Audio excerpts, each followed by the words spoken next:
Alright everyone, welcome and let's have us another game.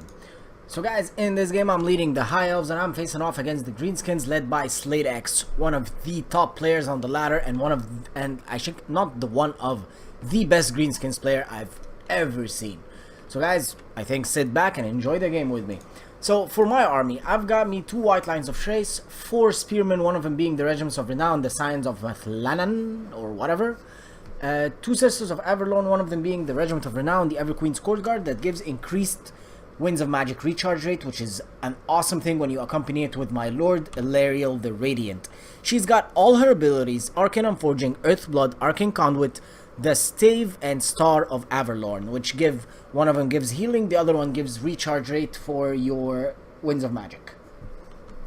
And on the left and right flank, we got us a Dragon Prince, normal one, and the other one is over there. So guys, facing off against the Greenskins player, or at least good Greenskins player, they always tend to be sneaky. You know, you got a good tactic. So most Greenskins player will deploy something in the corner right there. So having, you know, I tend to do that like most of the time. I put a strong cav unit that I can just charge in on the other, on like the Greenskin sneaky shit they have going on, and I can just rout them off the map. As for Slade X's army, he's got on the left flank there Morgrim's Mangy Marauder, a staple in any Greenskins army, accompanied with the Forest Goblin Spider Riders, the Night Goblins, the Fanatic ones, the Unbreakable Regiment of Renown, and there is the reason why they're alone right there. This is a pretty good move that I've seen some players, or a lot of players, do it. So when the lines clash, they will clash maybe, let's say, over here.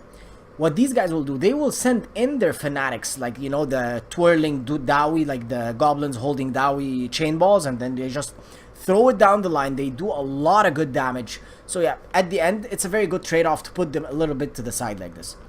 2 goblins, 3 black orcs, 2 goblin archers, nasty skulker for anything that breaks through. He can just flash bomb it and hold it in place for the rusty airs and the 2 goblins to handle it. Azag the Slaughter with Spirit Leech, Fate of Buna, and Wa. Broken Tusk Mob with Hammer of Gork and the Forest Goblin Spider Rider. And some sneaky stuff going on this flank as well. He's got the Dirkit Squig Hoppers vanguarded in the corner, in the trees, hidden from my sight. And these guys are going to cause me a lot of problems. Alright, so let's fast forward, actually, because, you know, the action starts after a while. Because, you know, I had to go through his army, see what he's got and all that, and he's got to do the same stuff, but he will push forward to get his Hammer of Gork at me, so I will immediately I have to attack now. We'll send in my Dragon Princes on the Morgrim's Mangy Marauders, hoping to God that he's not noticing, but of course he noticed, so running after them using the Dragon Princes are just a waste of time, so I will pull them back and send in my Spearmen, so they can just waste their armor-piercing missiles on the silver shields from the Spearmen. Got Ilariel a little bit close. I'm not trying to actually waste his ammo. I'm just setting up so I can cast Arcane Unforging on Azag the Slaughter, as you can see, while she's actually moving at the same time, so it wouldn't get cancelled. Because when you give an order after you cast Arcane Unforging, it gets cancelled. So yeah, Arcane Unforging on Greenskins Lord will take about 30% health. I'm pushing as well with these Dragon Princes through the forest, hoping to God that he doesn't see them, because these guys, I'm hoping to pull in the Broken Tusk Mob on this flank, and then I can just get in with the other ones. So yeah, the minute I saw this, I knew what he was planning, like sending in his 8p Cloonies on my front lines. So what I will do is I will actually charge them right in the face using the Dragon Princes, and let's just watch this charge porn going down, and look at that beauty, man! That is some cool stuff right there! Alright, let's pause here for a second. Actually, not pause, let's just put it in slow-mo. So, what I like to also do, using the White Lines of Trace and the Sister of Everlorn, I focus with both sisters on one unit that is, you know, a high-value unit, such as these Black Orcs, for example.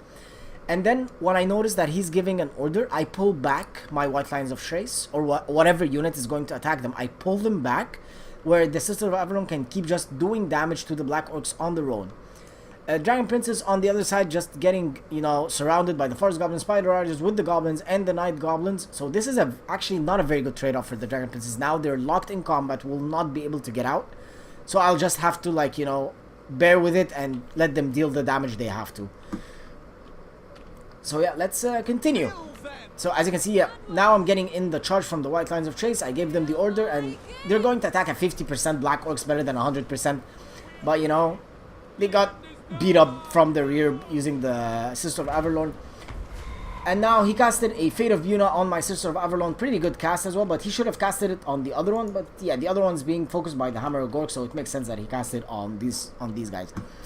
So I will notice immediately that my Dragon Princes, okay, they can handle the 3 Goblin units, but with these nasty little pig riders right there, yeah, I will have to do something to help them out. So I will immediately cast the Star of Avalon on these guys, and look at the healing. They're actually getting healed more than they're getting damage. See, like they're holding in pretty well. Their physical defense, their physical resist with the high melee defense, yeah, will keep them in place pretty well. As you can see, like I broke through a little bit from the left side now. Azag is getting surrounded. I casted another Arcane Forging at him, and I'm sending in Alariel to just do some good damage on him. And with this charge right there, Azag has been taken care of. Will immediately get out with, try to get out with Alariel. Will not work. She's going to get caught by the Broken Tusk Mob, and I hope this does. But thank God I still have the White Lines of Trace. They can do pretty good versus the Broken Tusk Mob. Now the Dirkit Squig Hoppers, look at the right, that beautiful charge right there. And I'm going to retaliate by sending in my Lothern Seaguard to pull them in, pull back my Sister of Avalon that way and the other one this way. So at least he will have to ping pong a long way to actually get to both of them. My Dragon Princess from the other side finally broke through, took care of the Hammer of Gork. We'll just use them to ping pong from the Hammer of Gork to the Black Orcs, or actually I will change my mind. I forgot about that.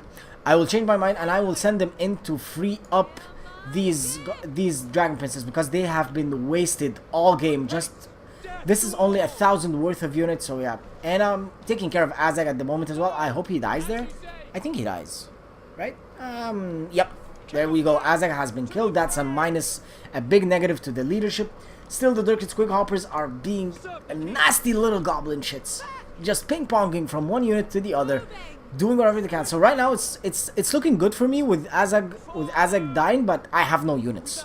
I only have these 2 Dragon Princes, and he's got a lot of fodder that he can just keep throwing at these guys, because, you know, they're greenskins. That's what they do. They drag people to the dirt and beat them down.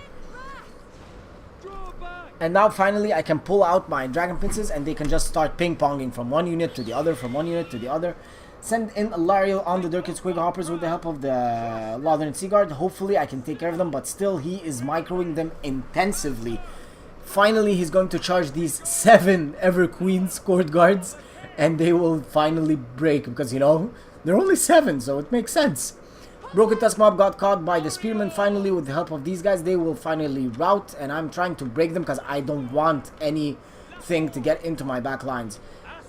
Dragon Princess got beat up by the Rusty Heirs with the help of the Black Orcs. They did pretty well to these guys. These guys were actually more or less full health, but look at the health right now. That's not good for me.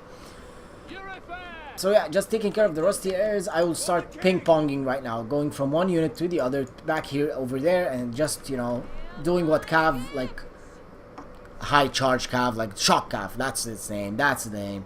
Shock Cav do best. So Alariel, I'm just, right now, you know, I'm just trying to clean up shop at the moment. Dirkit Squigs have been finally taken care of. These Night Goblins tried to get on my Sister of Avalon, retaliated by sending in the Spearmen. And finally, another beautiful charge on these Goblins by these Dragon Princes. Just, you know, I'm ping-ponging at the moment. That's what, this is how you beat greenskins. Just keep, like, free up your Cav, because they're not good versus Cav. They tend to suffer versus large units or Cav mainly, especially when you take care of their Goblin firing line, like the 2 Goblin Archers with the Rusty Heirs. That is more or less it. Firing the Sister of Avalon, my 42 units, if I remember correctly, they're 42. Yes, 42 units still alive out of the 60, and look at that health. This is so good for me at the moment. That's a lot of arrows coming out, a lot of damage getting dished on the Black Orcs. So, and I think that was it. Very good game to Slate X. I really enjoyed it. Now let's check the stats to the game and, you know, see how our kills look like. Has anyone else faced this bug where it just freezes at the end of the replay or game or whatever, and you just have to wait like forever for the game to finish? So checking the stats, these Spearmen were wasted on the Mangy Marauders. The other ones have been like facing off against one of them Goblins, that's the 77 kills, and 30 kills, that's the Black Orcs. 21 kills and 32 on the White Lines of Trace. I used them with the support from the Sisters of Avalon to actually dish out some damage on the Black Orcs. Signs of Mathlalanan, or 60 kills. That's pretty good, actually. I did not expect that. 190 and 167 on these awesome units. Dragon Princes, man, they are the best. Like, I just love them for some reason. I really, really love them.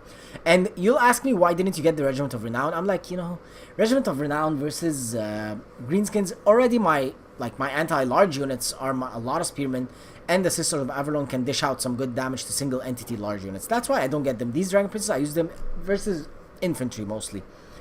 Other than that, I hope you guys enjoyed this video, and I'll see you in the next one. Cheers and have a nice day.